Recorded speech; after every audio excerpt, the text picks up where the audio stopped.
Nous allons commencer donc par la prière. Père, nous voulons te rendre grâce, nous voulons te dire merci pour ce moment que tu rends possible. Papa, nous voici réunis en tant qu'Église et en tant que tel, nous voulons que la révélation de ta parole puisse couler au milieu de nous.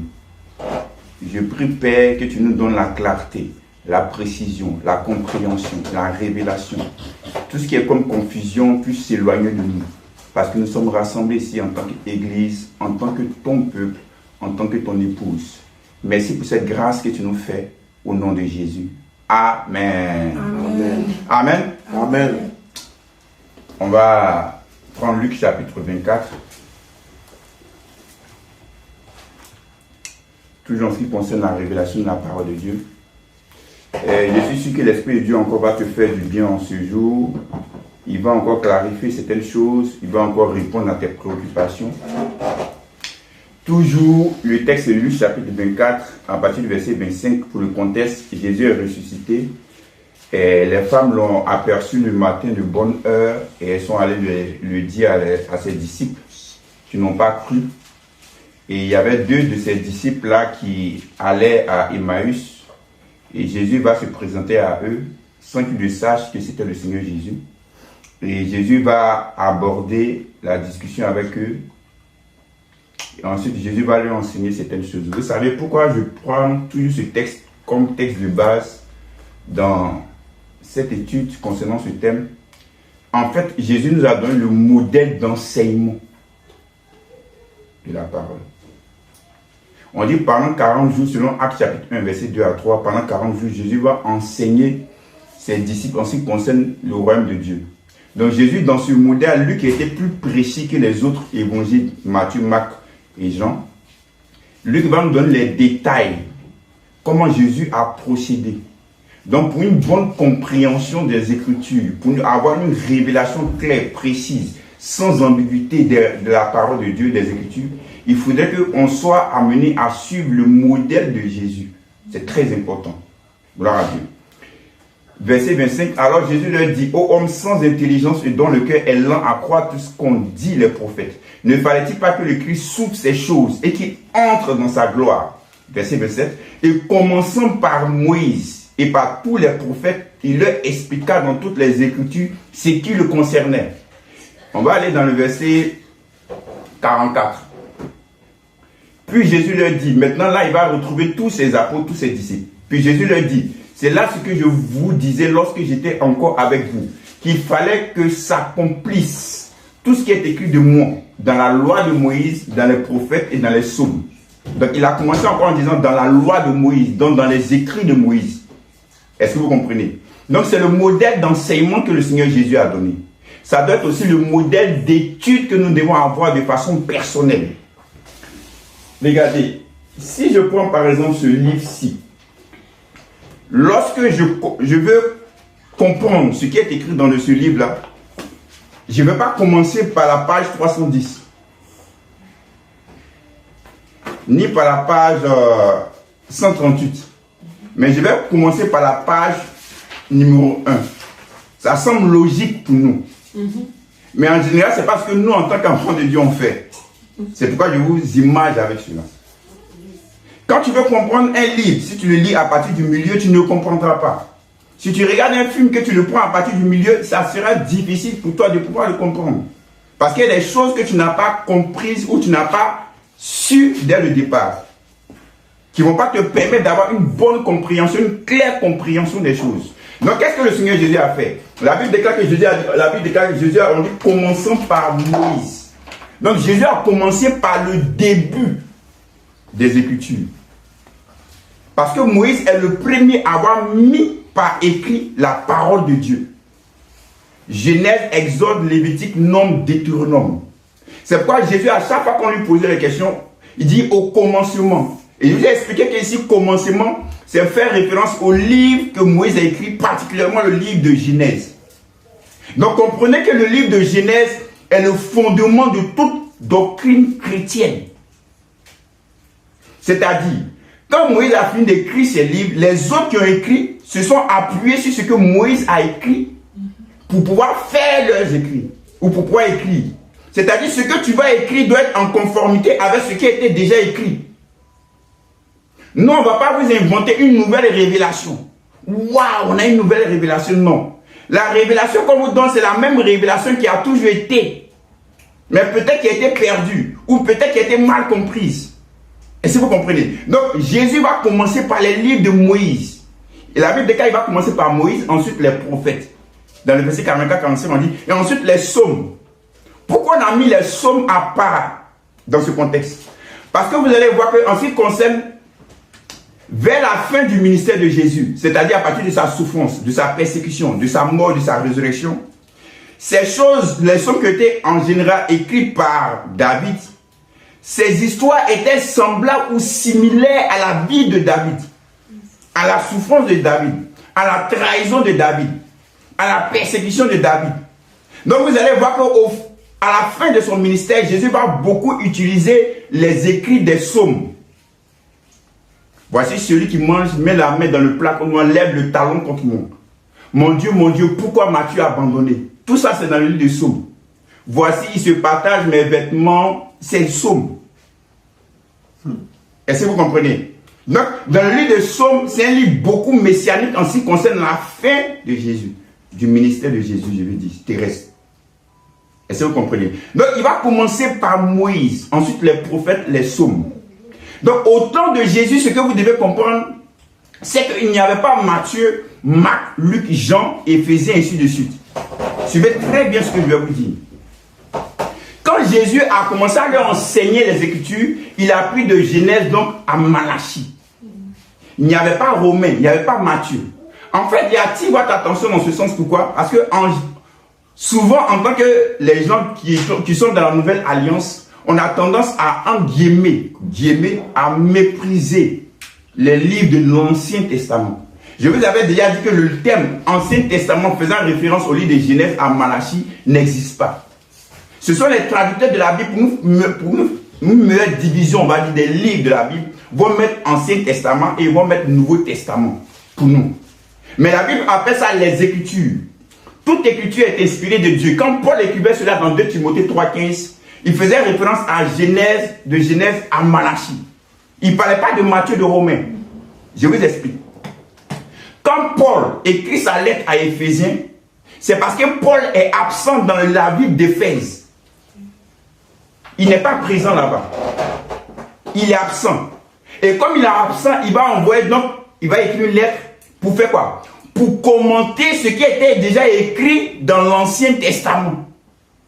C'est-à-dire, les évangiles ne sont que des commentaires ou un meilleur éclairage des livres de l'Ancien Testament.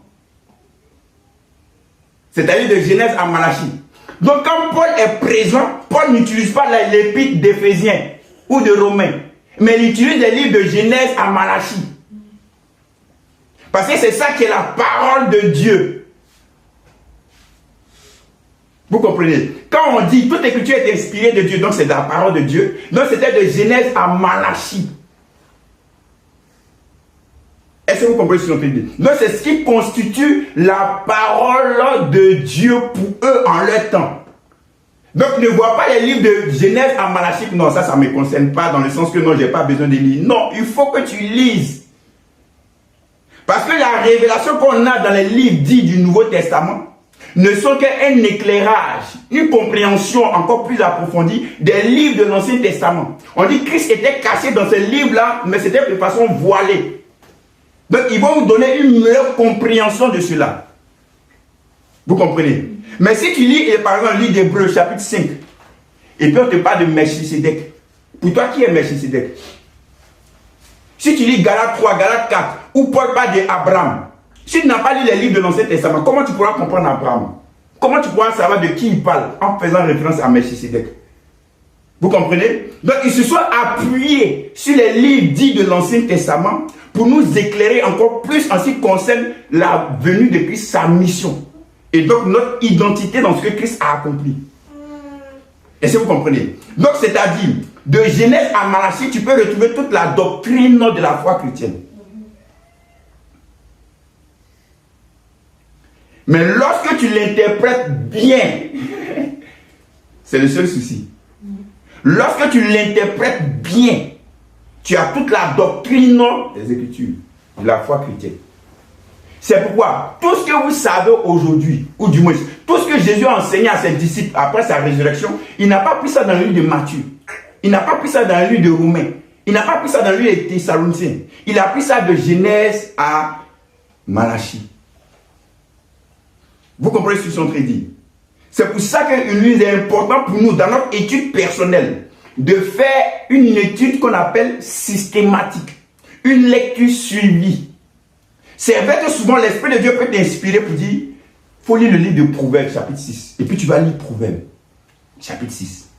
Mais de façon habituelle, de façon régulière, il faudrait que tu apprennes à lire Genèse chapitre 1. Ensuite, tu lis le Genèse chapitre 2, Genèse chapitre 3, pour avoir une vue d'ensemble des choses. Ça, c'est très important, c'est ce que je vous dis.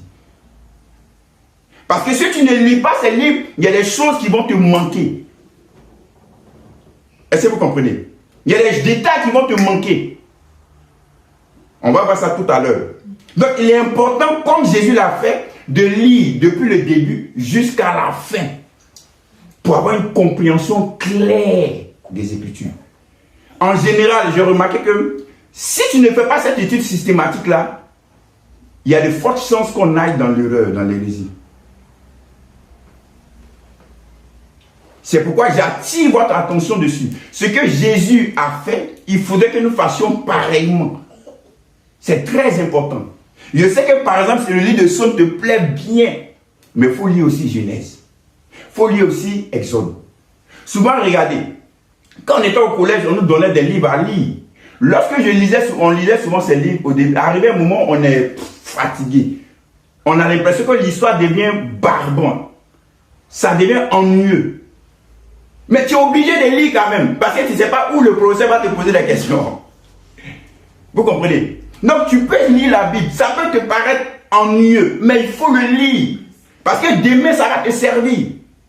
Demain, le Saint-Esprit va se servir de ça pour éclairer ton esprit, pour avoir une révélation dans ton esprit. Je suis en train de vous dire, si l'Esprit de Dieu veut te donner une révélation de Dieu, ça sera toujours à partir des Écritures. Donc si tu n'as pas pour base la connaissance des Écritures, il te sera difficile d'avoir cette révélation. Est-ce que vous comprenez ce que je suis en train de dire? Regardez, Psaume chapitre 110.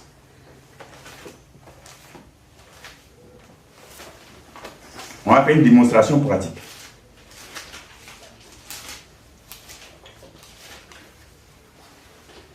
Psaume chapitre 110, verset 1. Donc, le psaume de David. Parole de l'Éternel à mon Seigneur. Assieds-toi à ma droite jusqu'à ce que je fasse de tes ennemis ton marchepied. On dira, parole de Yahvé à mon Adonai. C'est David qui parle. David ici parle en tant que roi. Un roi n'a pas de seigneur. Parce que c'est lui qui gouverne, c'est lui qui dirige. Maintenant, pour comprendre ce texte qu'on va en train de lire, on va aller maintenant dans le début, dans le commencement des rois en Israël. En fait, Dieu a fait sortir de l'esclavage Israël en Égypte pour leur faire comprendre que c'est mon Dieu qui suis votre roi, qui suis votre Seigneur. Suivez bien ce que je suis en train de dire. Arrivé un moment, le peuple d'Israël va réclamer au prophète Samuel un roi, comme les autres nations. Moïse avait déjà anticipé cela, avait déjà prophétisé cela. Pourquoi? Parce que Moïse connaissait le peuple qui était en face de lui, le peuple d'Israël. Il dit, arrivé un moment, quand vous allez demander un roi sur vous, voici les droits de ce roi-là. Est-ce que vous comprenez ce que je suis en train de dire? Parce que Moïse connaissait ce peuple-là. C'est un peu comme Paul, dans Actes chapitre 20. Lorsqu'il a appelé les anciens d'Éphèse, il leur a donné des conseils, et ensuite il a dit, je sais que par après, il va s'élever des loups ravisseurs au milieu de vous. Donc, Paul connaissait les gens qui étaient en face de lui. Donc, Dieu n'est pas surpris, effectivement, de savoir que l'homme aussi allait tomber dans l'idolâtrie. C'est pourquoi Dieu avait prévu déjà un plan d'avance par rapport à la rédemption de l'homme, qui allait s'écarter du plan initial de Dieu. Est-ce que vous comprenez? Donc, Moïse savait cela, que le peuple allait réclamer plus tard un roi. comme les autres nations. Et que Dieu voulait faire d'Israël la lumière des nations et Dieu voulait être le roi de cette nation. Vous comprenez ce que je suis en train de dire? Donc Dieu va permettre ce qu'ils ont demandé. C'est ce que Kenneth Hagin appelle la volonté permissive de Dieu. Ce n'est pas ce que Dieu avait de façon parfaite pour eux. Mais comme ils l'ont réclamé, Dieu va leur donner cela. Et Dieu va intervenir sur cela pour prendre quelqu'un qui va essayer de leur faire du bien. Le premier roi, c'était qui? C'était Saül.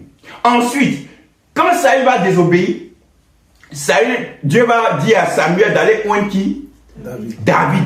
Et il va dire, il a trouvé l'homme selon mon cœur. Parce que contrairement à Saül, David avait compris que le véritable roi d'Israël, ce n'était pas lui. Mais c'était Dieu.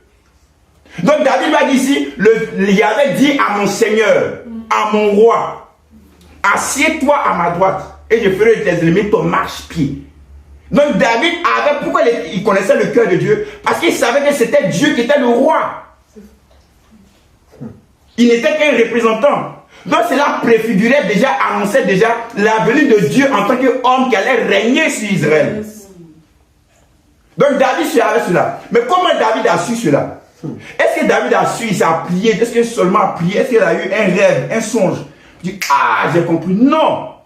Regardez le verset 4. Non. L'Éternel a juré. Toujours Psaume 110, verset 4. L'Éternel a juré et il ne s'en repentira point. Tu es sacrificateur pour toujours à la manière de Melchisédek. Donc David va dire, tu es sacrificateur pour toujours à la manière de Melchisédek, selon l'ordre de Melchisédek. Donc il va faire référence à qui? À Melchisédek. Mais où se trouve Melchisédek? Dans le livre de Genèse. Donc David avait lu Genèse. Et c'est dans sa méditation des livres qu'il avait lu que Dieu va lui donner la révélation de cela. Est-ce que vous comprenez ce que je suis en train de dire? Donc il s'est appuyé sur un texte de la Bible pour donner la révélation qu'il a eue à partir de la méditation de ces textes. Donc selon l'ordre de Melchisédek. Mais qui était maintenant Melchisédek? Pour que David fasse une référence à lui et parlant de Jésus qui allait venir plus tard en tant que le véritable roi d'Israël. Donc on va dans Genèse chapitre 14.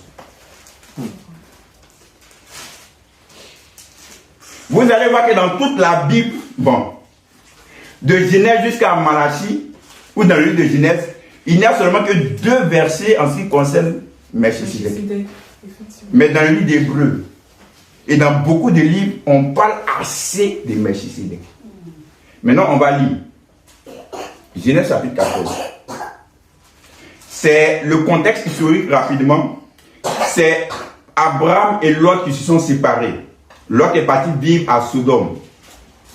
Et voici que les rois de Sodome et Gomorrhe vont se rebeller contre un roi qui est le roi Kedorlaomer. Et ensuite, le roi là va aller les attaquer. Et ensuite, le roi va les vaincre. Et dans la victoire de ce roi là, il va prendre les hommes, les femmes qui étaient à Sodome et Gomorrhe. Donc, en l'occurrence, il va prendre Lot, sa femme et ses enfants. Et quelqu'un qui s'était échappé du champ de bataille va venir avertir Abraham. Et ensuite, Abraham va aller en guerre contre ce roi-là. Et Abraham va vaincre ce roi-là. Donc, il va récupérer maintenant l'autre, sa femme et ses enfants. Donc, c'est à son retour de victoire de la bataille qu'il va maintenant faire la rencontre de Melchisédek. Maintenant, regardez ce qu'on dit de Melchisédek. On va aller à partir du verset 17. Genèse 14 à partir du verset 17. Après qu'Abraham fut revenu vainqueur de Kedorlaomer et des rois qui étaient avec lui, le roi de Sodome sortit à sa rencontre dans la vallée de Chabé, qui est la vallée du roi. Melchisédek, roi de Salem, fit apporter du pain et du vin. Il était sacrificateur du Dieu très haut. Il bénit Abraham et dit, béni soit Abraham par le Dieu très haut, maître du ciel et de la terre. Béni soit le Dieu très haut, qui a livré tes ennemis entre tes mains. Et Abraham lui donnait la dîme de tout. C'est tout ce qu'ils ont dit de Melchisédek. Déjà, lorsqu'on voit ce texte-là, petite parenthèse, on dit, regardez le verset 19, on va répondre. Melchisédek bénit Abraham et dit, béni soit Abraham par le Dieu très haut, maître du ciel et de la terre. Béni soit le Dieu très haut, qui a livré tes ennemis entre tes mains. Ensuite, et Abraham lui donna la dîme de tout. Regardez que Melchisedec a d'abord béni Abraham avant qu'Abraham lui donne la dîme. Abraham n'a pas donné la dîme à Melchisedec pour que Melchisedec le bénisse. Yes. C'est-à-dire, on ne donne pas la dîme pour que Dieu nous bénisse. On donne la dîme parce que Dieu nous a déjà bénis. Vous êtes déjà bénis de toutes sortes de bénédictions dans les lieux spirituels et célestes. Donc on a déjà la bénédiction étant en Christ. Dieu nous a déjà bénis en Christ. Donc en réponse à cela, on donne la dîme. Donc il ne faudrait pas que le don de ta dîme soit comme un don par intérêt. Yes. Apprenons à bénir les gens parce qu'on les aime. Parce qu'on est content. Parce qu'on est rempli de joie. Alléluia. Amen. On ne dit pas non Dieu, voici ma dîme, bénis-moi maintenant. Non, non, Dieu t'a déjà béni. Amen. Amen. Mais si Melchisedec avait déjà béni Abraham. Béni sois-tu Abraham. Béni soit le Dieu. Et ensuite Abraham lui donna la dîme. Yes. Est-ce que vous comprenez? C'est très important. Dieu t'a déjà béni. Apprends à bénir les autres par amour. Par reconnaissance de ce que Dieu a fait pour toi en Christ. Yes. C'est important de réaliser cela. On dit Dieu ne regarde pas l'apparence, Dieu regarde au cœur. Qu'est-ce que tu peux donner à Dieu qui va impressionner Dieu? C'est l'homme que tu peux impressionner, pas Dieu. Dieu t'a déjà tout donné. En fait, on doit être comme Dieu. Dieu donne les choses par amour. Amen. Parce qu'il nous aime. Car Dieu a tant aimé le monde qu'il nous a donné. Donc Dieu donne les choses par amour pour nous. Amen. Donc on ne fait pas les choses vis-à-vis de Dieu parce qu'on a besoin d'un intérêt. Non. En réponse à l'amour. C'est pourquoi on dit Dieu est saint. Dans ce contexte, c'est-à-dire Dieu est différent. Quelque chose qui est saint, c'est quelque chose qui est différent. Rapidement, je vais donner ça. Lorsque Moïse a vu le buisson ardent sur le mont Horeb, l'ange lui a dit, enlève tes chaussures, car la terre sur laquelle tu te tiens est sainte. Donc la terre était sainte. Ça ne veut pas dire que la terre n'avait jamais péché. On appelle la nation d'Israël la nation sainte. Ça ne veut pas dire qu'Israël n'avait jamais péché. On appelle le temple de Jérusalem le temple saint. Dans ce temple-là, il y a le lieu très saint. Ça ne veut pas dire que le lieu-là n'a jamais péché. Par exemple, on dit très saint. Est-ce que vous comprenez? Les ustensiles qu'on utilisait dans le temple, on appelle ça les ustensiles saints. Ça ne veut pas dire que ces ustensiles-là, ces récipients n'avaient jamais péché. Donc le fait de te déclarer saint ne veut pas dire que tu es sans péché. Ou du moins tu n'as jamais péché dans ce contexte-là. Si tu penses que parce que tu te tiens bien, parce que tu es bien moralement, tu ne fais jamais de faute, d'erreur, c'est pour ça que Dieu te déclare saint. Non!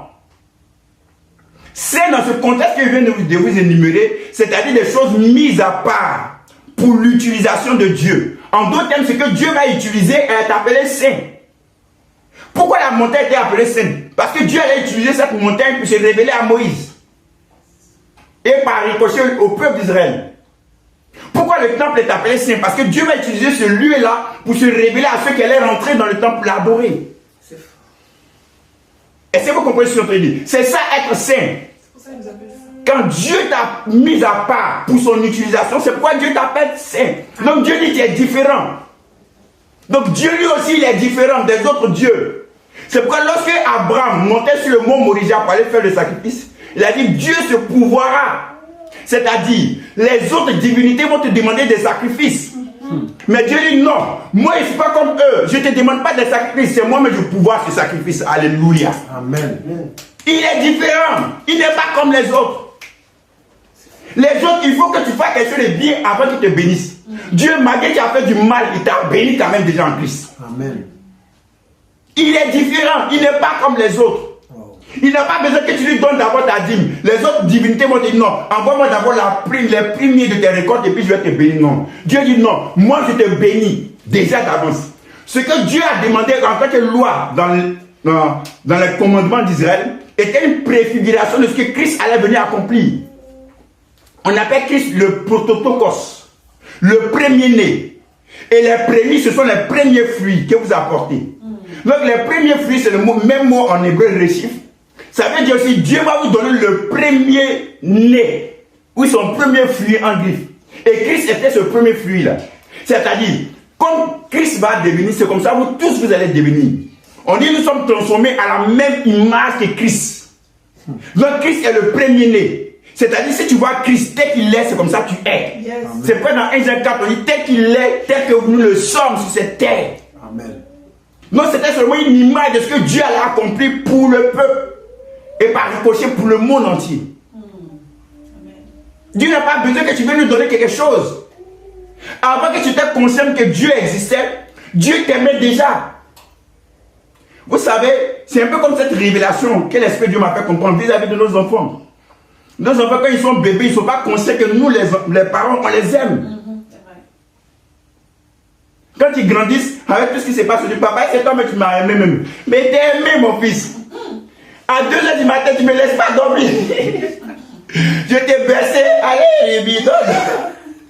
Je me suis privé de mon sommeil pour toi. Wow. Si je ne t'aimais pas, je n'allais pas le faire. Et tout le monde dort. Ah, enfin, je vais me relaxer. Oh non. Mais comme je t'aime, je m'en vais, je sacrifie mon sommeil. Papa, ça va travailler là-bas. Maman, ça va faire tel travail. Pourquoi? Parce que maman pense à ses enfants. Il faut que je leur apporte de la nourriture à manger. Ils ont besoin de ça. Ils dépendent de moi. Parce qu'un bébé, il ne peut rien faire de lui-même.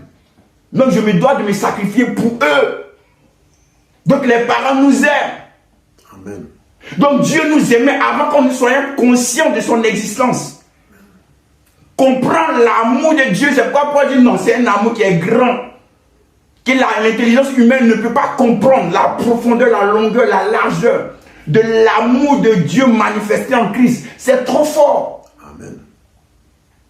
Est-ce que vous comprenez? Maintenant, Melchisédek. Melchisédek ici est différent des autres rois. Parce qu'un roi, c'est quoi? Un roi, c'est celui qui gouverne. Un roi, c'est celui qui dirige. Un roi, c'est celui qui domine tous les autres hommes.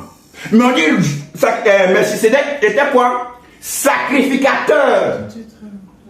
Sacrificateur, c'est celui qui sert. Il était un roi qui sert.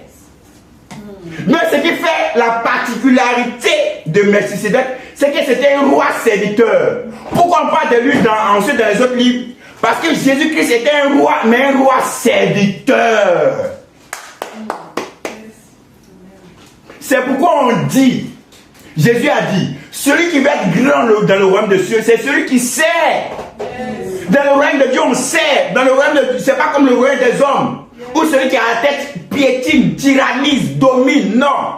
Dans le royaume de Dieu, celui qui a la tête, il sert. De la même manière que Jésus aussi a servi. Amen. La Bible déclare que Jésus a dit, il s'est saint les reins. Et qu'est-ce qu'il a fait? Il a lavé les pieds de ses disciples. Il dit, non, non, non, il ne veut pas, il ne veut pas. Il dit, non, je suis venu pour ça. Vous comprenez? C'est un roi qui sert. Maintenant, on dit quoi? Il a apporté le vin, il a apporté le pain. Regardez. Le nom Melchisédek, ça veut dire Melchisédek. Ça veut dire roi de justice. Et on dit les rois de Salem ou roi de Shalom. Donc roi de paix. Paul va dire dans Romains 14, verset 17, le royaume de Dieu, ce n'est pas de manger le pain, ni le boire le vin. Mais c'est la justice, la paix et la joie par le Saint-Esprit. Amen. Wow. Donc justice, qui a en même temps combiné les deux, la justice et la paix. C'était Melchisédek. Amen. Qui était une image de ce que Christ allait venir accomplir. Est-ce que vous comprenez? C'est-à-dire ce que Melchisédek a apporté, c'était qu'une image de ce que Christ allait venir accomplir. En d'autres termes, lorsqu'on prend par exemple la Sainte Seine, le pain, le vin, ce sont des symboles, ce sont des images. Le plus important, c'est les réalités spirituelles qui sont impliquées derrière. Si tu prends la Sainte Seine, que tu n'as pas compris la justice de Dieu, que tu n'as pas compris la paix de Dieu, ce n'est pas important. Le plus important, c'est que tu comprennes que tu as été justifié à cause du sang de Christ. Alléluia. Amen. Tu es juste. Amen. Est-ce que vous comprenez? Ce sont ces réalités spirituelles dont il faut s'imprégner. Donc Melchisedec, il était différent des autres rois. Parce que ce roi-là, il était en même temps sacrificateur, donc il était en même temps serviteur. À l'image de ce que Jésus-Christ allait venir accomplir. Qui était en même temps roi et qui était en même temps serviteur. Alléluia. Amen. Donc, comment David a eu cela? En s'appuyant sur les textes qu'il avait lus. Est-ce que vous comprenez ce que je suis en train de dire? Amen. C'est pourquoi il est important de lire ces textes-là, afin d'avoir une révélation claire, précise, correcte de ton identité en Christ. Regardez, on va prendre Matthieu chapitre 19. J'espère que la parole te fait du bien. Amen. Amen. Amen. Amen. I am blessed. On va lire à partir du verset 3. Les pharisiens abordaient Jésus. Matthieu 19, à partir du verset 3. Les pharisiens abordaient Jésus et dirent, c'est trouvé? Et dirent pour l'éprouver, est-il permis à un homme de répudier sa femme pour un motif quelconque? Verset 4. Jésus répondit, n'avez-vous pas lu que le Créateur au commencement fit l'homme et la femme et qu'il dit, verset 5, c'est pourquoi l'homme quittera son père et sa mère et s'attachera à sa femme. Et les deux deviendront une seule chair. Ainsi, ils ne sont plus deux, mais ils sont une seule chair. Que l'homme donc ne sépare pas ce que Dieu a joint. Verset 7. Pourquoi donc lui dire-t-il, Moïse a-t-il prescrit de donner à la femme une lettre de divorce et de la répudier? Jésus leur répondit, c'est à cause de la dureté de votre cœur que Moïse vous a permis de répudier vos femmes. Au commencement, il n'en était pas ainsi. Il faut dire au commencement, il n'en était pas ainsi. Au Au commencement, il n'était pas ici. Quand vous voyez le mot commencement en grec, arché, qui a donné par exemple un mot en français qui est archéologie. L'archéologie, c'est le fait de rechercher les civilisations perdues à partir de leur origine, mais à partir de leur début, donc à partir de leur commencement. Archevêque, un archevêque, c'est le premier des évêques, le chef des évêques, le commencement des évêques. C'est ça un archevêque. Donc c'est à partir du mot grec arché, commencement. Vous suivez? Donc quand Jésus fait référence souvent ici à arché, donc à commencement, il parle du livre de Genèse. Parce que Genèse est le livre du commencement. Amen. Est-ce que vous suivez ce que je suis en train de dire? Maintenant, ils vont dire, regardez le verset 5, 7. Pourquoi donc, lui dit-il, Moïse a-t-il prescrit de donner à la femme une lettre de divorce et de la répudier? Ça, c'est le Deutéronome chapitre 24, verset 1. Moïse, dans Deutéronome chapitre 24, verset 1, a permis aux hommes d'adresser à leur femme une lettre de divorce avant de la répudier. Ça, c'est dans Deutéronome. Mais Jésus va dire, au commencement, il n'en était pas ainsi. C'est-à-dire, dans le livre de Genèse, il n'en était pas ainsi. À l'origine des choses, il n'en était pas ainsi. Maintenant, suivez bien ce que je vais vous dire aujourd'hui. J'espère que l'Esprit de Dieu va te faire du bien. Dis Amen déjà. Amen, amen. Jésus va dire, n'avez-vous pas lu? Dans le verset 3. N'avez-vous pas lu? Le verbe lu ici, c'est anaginosko en grec. C'est lire avec beaucoup d'attention. Lire en regardant bien les détails. C'est-à-dire, prendre son temps dans ce contexte-là, prendre son temps dans la lecture. Lorsque tu es en train de méditer les Écritures, il ne faut pas être pressé. Ce n'est pas un concours. Moi, j'ai lu 2 fois, j'ai lu 3 fois la Bible. Non, ce n'est pas ça. Ce n'est pas un concours. Tu fais attention aux mots, tu fais attention aux phrases. Parce que les détails sont importants. Est-ce que vous suivez? Donc il dit, n'avez-vous pas lu, n'avez-vous pas anaginosko? Quand vous lisez, faites attention aux différents mots qui sont choisis. Faites attention même à la syntaxe. Faites attention à la manière dont les phrases sont composées, sont formulées. Faites attention aux détails. Parce que ce que vous devez comprendre, c'est que la parole de Dieu nous est venue, nous est arrivée sous forme écrite. Donc avec des mots qui sont écrits dans un livre. Et par conséquent, les mots qui ont été choisis n'ont pas été choisis au hasard. Ces mots ont leur importance. Donc lorsque nous étudions la Bible, on étudie en faisant attention à ces différents mots qui ont été choisis. Est-ce que vous suivez ce que je dis? Jésus maintenant a dit, au commencement, il n'en était pas ainsi. Ne savez-vous pas qu'au commencement, Dieu a créé l'homme et la femme? En réalité, le commencement dont Jésus parle ne parle pas du mariage. Quand Jésus dit au commencement, Dieu a créé l'homme et la femme, il parle de Genèse chapitre 1. Et puis maintenant, chapitre 2 va dire, puis Dieu dit, l'homme quittera son père et sa mère et s'attachera à sa femme. Et les deux deviendront une seule chair. Donc chapitre 2, on parle du mariage. Mais chapitre 1, on parle de l'image de Dieu. Yes. Dieu a créé l'homme et la femme à son image. Regardez, on va voir ça. Genèse chapitre 1. L'Esprit de Dieu me demande de lire. Regardez, Genèse chapitre 1, versets 26 à 27. Puis Dieu dit, faisons l'homme à notre image, selon notre ressemblance, et qu'il domine sur les poissons de la terre, de la mer, sur les oiseaux du ciel, sur le bétail, sur toute la terre, et sur tous les reptiles qui rampent sur la terre. Verset 27. Dieu créa l'homme à son image, il le créa à l'image de Dieu, il créa l'homme et la femme. Il créa l'homme et la femme.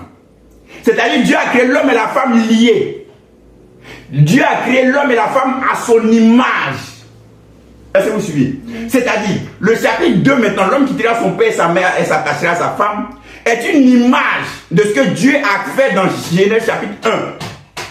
C'est-à-dire, le mariage doit être le reflet de ce que Dieu a fait de nous en Christ. C'est-à-dire, en Christ, l'homme et la femme sont un. En Christ, l'homme n'est pas supérieur à la femme. En Christ, la femme n'est pas supérieure à l'homme. En Christ, nous deux, nous sommes égaux. C'est pourquoi le mot esprit en grec, c'est pneuma. Parlant de Dieu, Dieu esprit. Quand on veut parler de Dieu, c'est Dieu esprit. Donc, pneuma en grec. Le mot pneuma, son genre en grec, c'est neutre. C'est-à-dire, il n'est ni masculin, il n'est ni féminin. Il n'y a pas l'esprit de Dieu pour les femmes et il n'y a pas l'esprit de Dieu pour les hommes. Wow. Il est neutre. Est-ce que vous comprenez? Donc, ce qui est le mariage n'est que le reflet de ce que Dieu a fait de nous en Christ. C'est pourquoi Jésus m'a dit dans Jean chapitre 5, verset 39, que vous lisez Moïse, vous ne savez pas que Moïse a écrit de moi. Donc le commencement ici, comme Jean l'a dit dans Jean 1, verset 1, au commencement était la parole, et la parole était avec Dieu, et la parole était Dieu. Donc Christ était dans le commencement. Donc Genèse 1, verset 26 n'est rien d'autre que ce que Dieu a fait de toi en Christ. C'est pourquoi 1 Corinthiens 6, verset 17 dit que ne savez-vous pas que nous, qui sommes attachés à Christ, nous sommes attachés à lui avec d'un seul esprit. De la manière que toi, personne ne peut te séparer de Christ. De cette manière-là, Dieu dit que personne, je sais pourquoi Jésus a dit dans Matthieu chapitre 19, que personne ne sépare ce que Dieu a uni. On ne parle pas de mariage, on parle de ton unité en Christ. Le mariage doit être le reflet de ce que Christ a fait de toi. Est-ce que tu comprends ce qu'ils sont en train de dire? Donc quand Jésus est en train de dire, au commencement il n'en était pas ici, il parlait de l'image de Dieu. Maintenant, regardez, Jésus va dire, c'est à cause de la dureté de votre cœur. En grec, c'est sclérocardia. À cause de la dureté de votre cœur que Moïse nous a permis ceci. Comprenez bien ce que je vais vous dire. En fait, il y a quoi? Souvent, les gens sont étonnés lorsqu'on voit la Bible, dans les commandements de la Bible, on dit, comment Dieu peut dire que tu dois lapider ton frère, que œil pour œil, dent pour dent. Comment Dieu peut dire ça? Comment Dieu peut faire ça? En fait, comprenez bien quelque chose. En fait, Moïse a écrit les commandements que je vous ai énumérés plus haut à cause de la dureté du cœur de l'homme. En d'autres termes, est-ce que c'est quand Moïse a écrit ça dans le livre, dans les 5 premiers livres de la Bible, que les gens ont commencé à lapider à mort les hommes? Non. Les gens le faisaient déjà. Donc Moïse a écrit cela pour essayer de réglementer les choses. Wow. Vous comprenez? Est-ce que les gens n'étaient pas encore idolâtres quand Dieu dit, vous n'allez pas adorer d'autres dieux, ainsi de suite, vous n'avez pas fait d'image représentée? Est-ce que c'est maintenant qu'ils allaient commencer à faire l'idolâtrie? Non. La preuve, lorsque Moïse a tardé sur la montagne là-bas, qui ne descendait pas, ils ont dit quoi? Faisons-nous un Dieu. Et puis ils ont fait quoi? Un veau d'or. Moïse n'est pas encore descendu, mais avec les 10 commandements. Où il y a, tu n'auras pas d'autre Dieu devant ta face. Moïse n'est même pas encore descendu avec ça, qu'ils ont déjà fait un autre Dieu. Donc c'est quelque chose qui est déjà dans le cœur de l'homme. Donc Dieu, au travers de Moïse, va donner ses commandements, essayer de prescrire les choses, de réglementer les choses, pour ne pas qu'il y ait des abus. Parce que les gens pouvaient se lever, comme dans ce contexte-là, se lever et prendre sa femme et jeter à la porte. Donc c'est bon, il n'y a plus besoin de toi. Mais quand on dit qu'il y a une procédure de divorce, voici par où tu vas passer. C'est-à-dire, pendant que tu as fait sur la procédure de divorce, peut-être que tu peux changer ta vie. Donc Dieu le fait même pour notre bien. Wow. Donc Dieu réglemente les choses qui sont déjà dans le cœur de l'homme. C'est à cause de la dureté de votre cœur. À cause de la dureté. Donc c'est pas Dieu qui a institué ces choses-là déjà. Les hommes le faisaient déjà. Yes. Mais Dieu voulait encadrer les choses pour ne pas qu'il y ait des abus, pour ne pas qu'il y ait des excès. C'est comme dans un pays, lorsqu'on fait des lois, c'est parce qu'il y a des choses que les gens, la population le fait déjà. Mais on essaie de donner ces lois pour essayer d'encadrer les choses, pour canaliser les gens. C'est tout. Est-ce que vous comprenez? Donc à cause de la dureté de votre cœur que Moïse a permis cela. C'est-à-dire, avant que Moïse ne dise tu donnes l'aide de divorce à ta femme, avant qu'elle ne parte, eux déjà ils chassaient déjà les femmes. C'est quelque chose qui existait déjà. Wow. Est-ce que vous comprenez ce que je suis en train de dire? Amen. Mais ce n'était pas le plan parfait de Dieu pour eux. Parce que de la même manière que Dieu nous a unis en Christ, et que nous sommes un en Christ, et que personne ne peut nous séparer, Dieu voudrait que le mariage soit aussi ce reflet-là. Donc Dieu, Jésus-Christ attire plus l'attention de ce que tu es en Christ. C'est pourquoi un chrétien, un enfant de Dieu, ne doit pas avoir peur, entre guillemets, de perdre son salut. Parce que c'est Dieu qui nous a unis en Christ. Et comme c'est Dieu qui l'a fait, personne ne peut nous séparer. Personne ne peut te séparer de Christ. C'est pourquoi Paul va dire, qui nous séparera de l'amour de Christ? Qui? On ne peut pas te séparer de ce que Christ a fait de toi en lui. C'est impossible. C'est pourquoi il faut que tu aies cette assurance-là. Que tu aies cette conviction-là. Que tu aies cette sérénité et cette tranquillité d'esprit. Alléluia. Est-ce que ça va? On va prendre un autre texte. On va prendre Jean chapitre 8. J'espère que l'Esprit de Dieu te fait du bien. Jean 8, verset 44. Toujours avec les pharisiens, Jésus va parler. Vous avez pour père le diable et vous voulez accomplir les désirs de votre père. Il a été meurtrier dès le commencement. Et il ne se tient pas dans la vérité parce qu'il n'y a pas de vérité en lui. Lorsqu'il profère le mensonge, il parle de son propre fond, car il est menteur et le père du mensonge. Ici, on parle de qui? Jésus fait référence à qui? Fait référence au diable. Il dit qu'il était meurtrier dès le commencement. À chaque fois que Jésus parle de commencement, faites référence à Genèse. Est-ce que là-bas, tu as vu le diable tuer quelqu'un? Parce qu'on dit qu'il était meurtrier. Est-ce qu'on a vu monter le diable tuer quelqu'un? Non. Mais où on a vu le diable tuer quelqu'un? On va lire dans Genèse chapitre 4. Exactement. Tu es son frère. Genèse chapitre 4.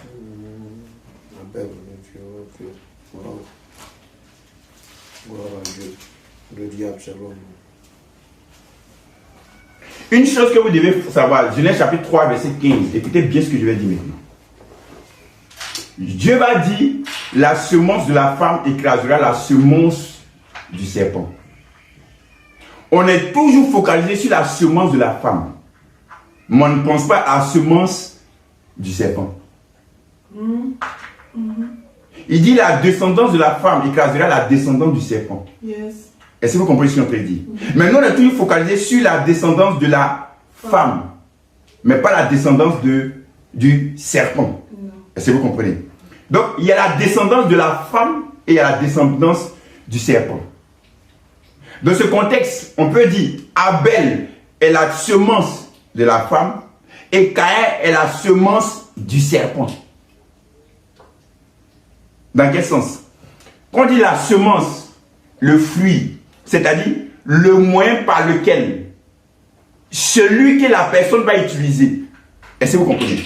La descendance de la femme, c'est la personne que Dieu va utiliser. La descendance du serpent, c'est la personne que le diable va utiliser. C'est pourquoi Jésus appelait toujours les pharisiens une race de vipères.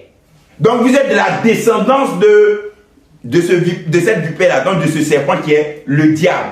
C'est pourquoi Jésus va dire ici, vous avez pour père le diable. Pourquoi? Parce que vous faites les œuvres du diable. Est-ce que vous comprenez ce qu'on te dit? Maintenant, on va prendre 1 Jean, chapitre 3. 1 Jean, chapitre 3, verset 8. Donc, on va prendre le verset 11 à 12. 1 Jean 3, verset 11 à 12. Car ce qui vous a été annoncé, que vous avez entendu dès le commencement, c'est que nous devons nous aimer les uns les autres et ne pas ressembler à Caïn, qui était du malin et qui tua son frère. Et pourquoi le tua-t-il? Parce que ses œuvres étaient mauvaises et que celles de son frère étaient justes. Donc on dit Caïn était qui? Caïn était du malin. Donc était du diable. C'est le autre nom du diable ici. Du diable. Donc on dit il a été meurtrier dès le début, dès le commencement. On parle ici du diable qui a utilisé Caïn pour tuer Abel. D'accord. Est-ce que vous comprenez? Donc le diable est meurtrier dès le commencement parce qu'il s'est saisi de Caïn pour tuer Abel. Peut-être la maman de Caïn avait pensé que non, c'était Caïn qui serait la descendance de la femme. Mais malheureusement, elle est devenue la descendance du serpent.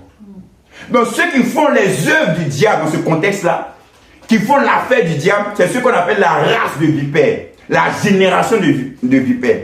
Quand vous regardez le mot race de vipères, en grec race, c'est le même mot que semence. Est-ce que vous comprenez? Donc il dit ça, vous faites les affaires du diable. Vous êtes en train de faire les œuvres du diable. Vous vous laissez utiliser par le diable pour faire de mauvaises choses. C'est pourquoi Jésus va dire à Pierre, arrière de moi, Satan. Car tes pensées ne sont pas mes pensées ou les pensées des hommes. Pourquoi? Parce que là, Pierre, en disant cela, est en train de se laisser utiliser par le diable. Il est en train de faire les affaires du diable. Est-ce que vous comprenez ce que je suis en train de dire? Lorsqu'on va étudier encore une fois la prière que l'Esprit de Dieu est en train de m'enseigner ces derniers temps, sous un autre angle, vous comprendrez que souvent on peut prendre nos paroles et les mettre au service du diable. Tu n'es pas toi-même possédé par le diable. Regardez, lorsque dans Luc chapitre 9, Jésus voulait passer par le village de Samarie et qu'ils en ont été empêchés. Qu'est-ce que Jacques et Jean ont dit? Est-ce qu'on ne peut pas faire descendre du ciel le feu pour les consumer tous? Qu'est-ce que Jésus va dire? Arrière de moi. Non, il n'a pas dit. Ils ont dit Jésus les réprimanda.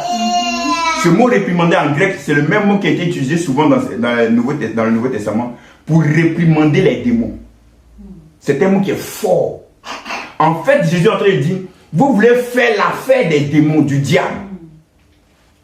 C'est-à-dire, vous voulez mettre vos paroles au service du diable pour que le diable puisse agir au travers de ces paroles. Je m'explique. En disant cela, Jésus est en train de dire, si moi j'étais présent au temps d'Élie, parce que dans d'autres versions on dit, veux-tu qu'on fasse descendre le feu du ciel comme Élie l'a fait? Donc dans les livres de l'Ancien Testament, on voit que Élie l'a fait. Est-ce que vous comprenez? C'est-à-dire, Jésus est en train de dire, si moi j'étais présent physiquement au temps d'Élie, j'allais réprimander Élie pour ce qu'il a fait. Pourquoi? Parce qu'en général, vous allez comprendre que ces gens d'action ne sont pas poussés ou motivés par l'amour. C'est motivé par la colère. Lorsque Élie a prononcé ces paroles, c'était dans la colère. Lorsque Élisée a prononcé, a maudit les enfants qui se sont moqués de lui, qui ont dit monte chauve, monte. On dit Élisée les a maudits. Et 42 petits enfants sont morts. On n'a même pas dit enfants, on dit 42 petits enfants sont morts à cause de la parole d'Élisée. C'est-à-dire Élisée a fait sortir une parole dont le diable s'est saisi pour agir. C'est pourquoi en tant qu'enfant de Dieu, on doit faire attention à nos paroles. Est-ce que les paroles qu'Élisée a dites, ce sont des paroles qui sont poussées par l'amour? Est-ce que vous comprenez? C'est pourquoi il faut faire attention à tes paroles. Vous allez voir, la plupart des malédictions qui étaient données par des hommes n'ont jamais été poussées par l'amour. C'est toujours dans la colère. C'est toujours dans la colère. Est-ce que vous comprenez? C'est-à-dire, tu peux te laisser utiliser par le diable au travers de tes paroles et de tes mauvaises paroles. C'est pourquoi la Bible déclare, soyez prompt à parler et lent à vous mettre à colère. Non, soyez prompt du moins à écouter, voilà, et lent à vous mettre en colère et à parler. Parce que dans la colère, si tu parles, tu peux donner, si tu veux, tu peux prédisposer le diable à agir au travers de tes paroles. Parce que dans le monde spirituel, ce qui fait bouger le monde spirituel, ce sont les paroles. Est-ce que vous comprenez? Donc, Élie était serviteur de Dieu, mais il a laissé ses paroles. Au travers de ses paroles, il a laissé le diable agir au travers de ses paroles. En proférant de mauvaises paroles contre les gens. Simplement parce qu'il était en colère. C'est pourquoi, en tant qu'enfant de Dieu, serviteur de Dieu, servant de Dieu, tout ce que vous voulez, je vous demande de faire attention. Les gens qui disent, est-ce que tu sais qui je suis? Tu sais qui je suis?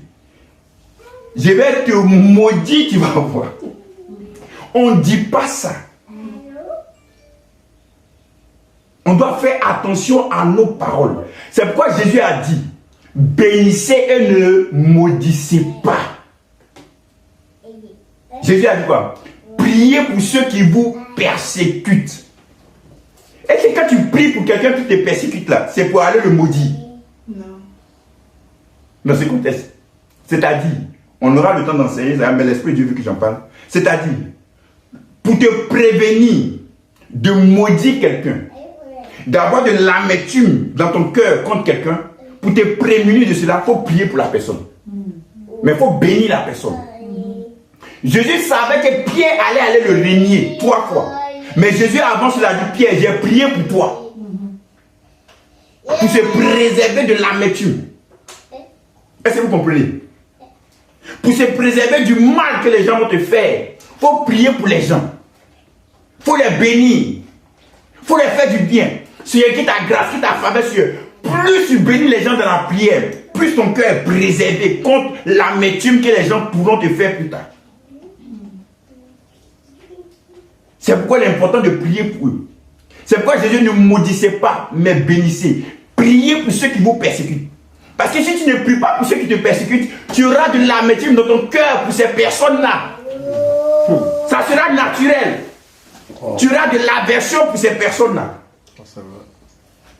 Est-ce que vous comprenez? C'est pourquoi il faut déjà prier pour ces personnes-là. Si tu entends telle personne a fait ça, prie pour elle. Tu entends telle personne a fait, prie pour elle. On ne critique pas, on prie pour ces personnes. Est-ce que vous comprenez? Genèse chapitre 6. On va terminer sur ça. L'Esprit de Dieu me met quelque chose à cœur. Genèse chapitre 6.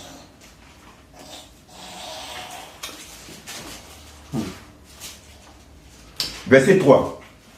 Alors l'Éternel dit, mon esprit ne restera pas toujours dans l'homme, car l'homme n'est que chair, et ses jours seront de 120 ans.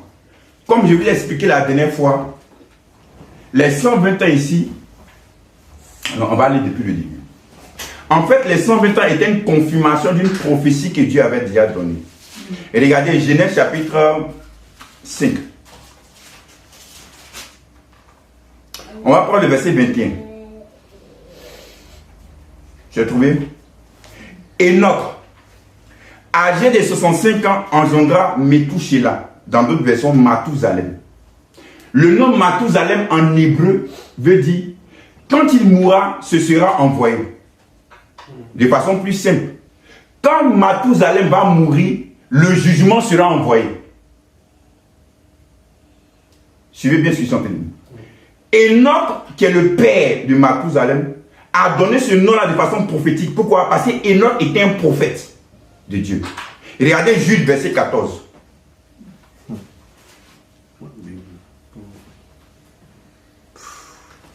J'ai dit Jude, verset 14, parce que dans Jude, c'est un seul chapitre. C'est juste avant Apocalypse, un petit livre.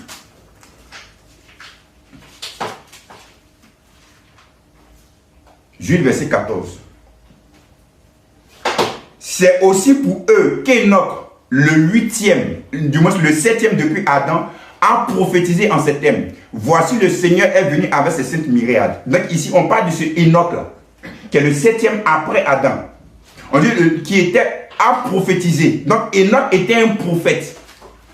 Vous comprenez? Donc ce verset nous montre qu'Enoch était un prophète. Donc Enoch, en tant que prophète, a vu quelque chose qui allait venir.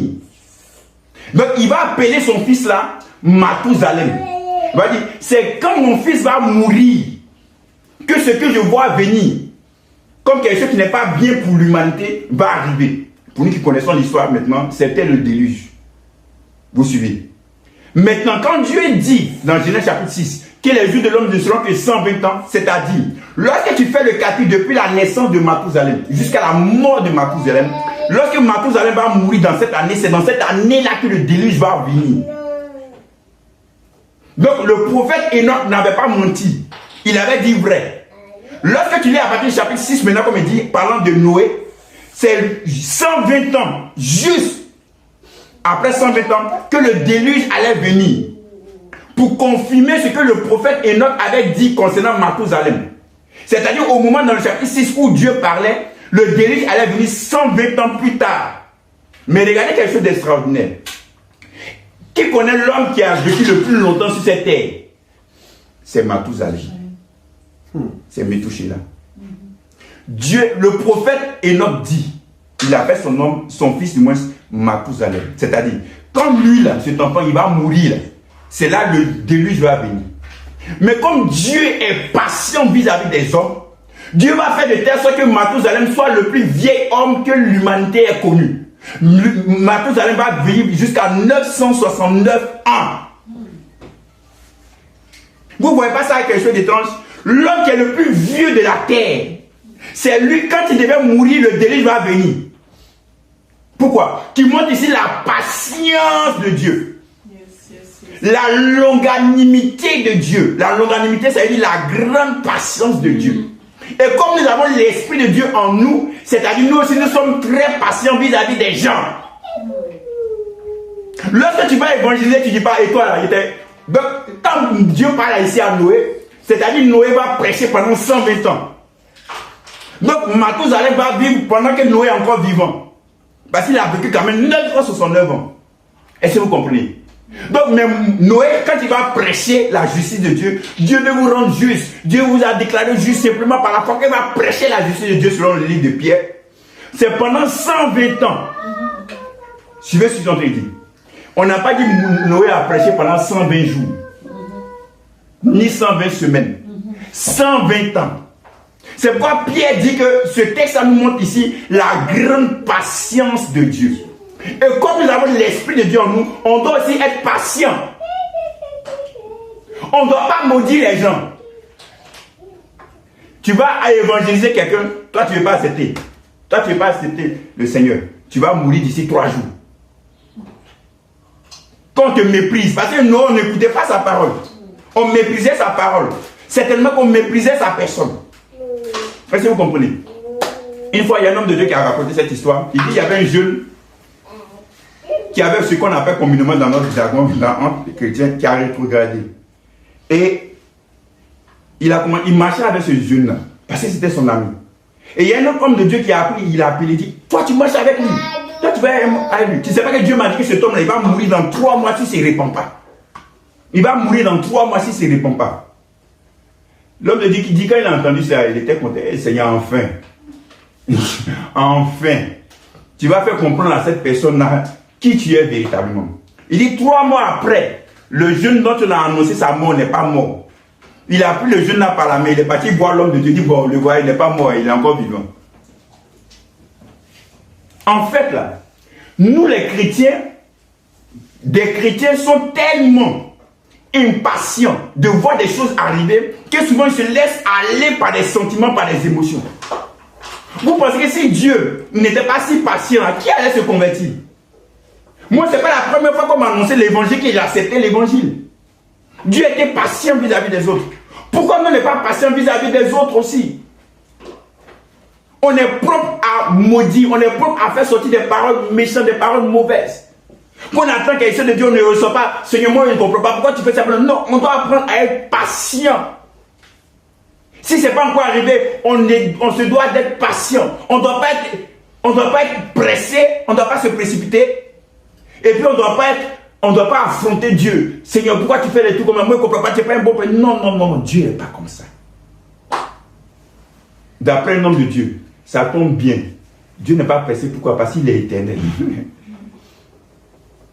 On doit apprendre la patience. Ça, c'est une des choses que ma femme dit toujours. Elle dit, l'un des problèmes des chrétiens par rapport à la réalisation des problèmes de Dieu, c'est le manque de patience. On peut se comprendre pourquoi. Parce que dans le contexte actuel où nous sommes dans cette vie, tout est fait rapidement. Le téléphone fait que de telle sorte que les choses vont rapidement. Tac, tac, tac, tac. Quand tu as besoin de quelque chose, tu tapes, tac, tac, tac, tac, ça vient vite. Donc on a grandi dans ce moule d'impatience où tout le monde est pressé. La conduite même là, mais c'est grave même. Tout le monde est pressé. On va vite, vite, vite. Dieu dit, slow down, calm down. Va à ton rythme, au rythme que le Saint-Esprit t'a donné. Va doucement. C'est pourquoi tout à l'heure je parlais, lorsque tu médites les Écritures, vas-y doucement. Vas-y doucement, prends ton temps, sois patient. On dit l'un des fruits de l'esprit, c'est quoi? C'est la patience. L'amour est patient aussi dans 1 Corinthiens 13. Donc, c'est la patience. Donc, Dieu ne peut pas te donner comme fruit la patience et puis te faire aller vite. Donc, pour les choses, si tu veux obtenir les choses, il faut que tu sois patient. Pour qu'un arbre puisse porter du fruit, il faut que l'arbre soit patient. Il soit patient. Ça demande beaucoup de temps. Prends ton temps pour t'établir. Prends ton temps pour être fondé sur ton identité en Christ. Prends ton temps pour être assis dedans. Ne sois pas pressé. Vas-y doucement. Sois patient. De telle sorte que Dieu puisse t'établir. Pour ne pas que tu puisses manquer des choses en route. Sois patient pour être fondé dans ces choses-là. C'est pourquoi j'aime bien ce texte d'Ésaïe. Celui qui est fondé dans la justice, il n'aura pas peur. Parce que tu es fondé dedans, tu es enraciné dans la chose. Donc pour que les racines puissent prendre, ça prend du temps. Soyons patients, comme Dieu a été patient avec les gens. Comme Dieu a toujours été patient vis-à-vis des gens. Nous aussi apprenons la patience. Soyons calmes. C'est le monde autour de nous dire, mais tu ne vois pas ton âge. Tu ne vois pas la situation, tu ne vois pas ceci, tu ne vois pas ceci. Non. Soyons patients. Dieu a attendu que Moïse ait 80 ans pour l'utiliser. Soyons patients. Très patients. J'ai compris quelque chose. Une chose que j'ai compris, c'est quoi? C'est qu'une seule action d'un homme dans le royaume de Dieu peut valoir 1000 actions d'un autre homme dans le royaume sur la terre. Tu peux faire une chose seulement concernant le royaume de Dieu que Dieu va approuver par rapport à 1000 actions que quelqu'un d'autre va faire. Est-ce que vous comprenez ce qu'on te dit? Donc, sois patient, prends ton temps. Lorsqu'on sera dans le royaume de Dieu là-bas et qu'on sera récompensé, c'est en fonction de ce que Dieu aura mis dans notre cœur pour accomplir. Ce n'est pas par rapport aux autres. J'aime bien cette citation d'un rabbin juif.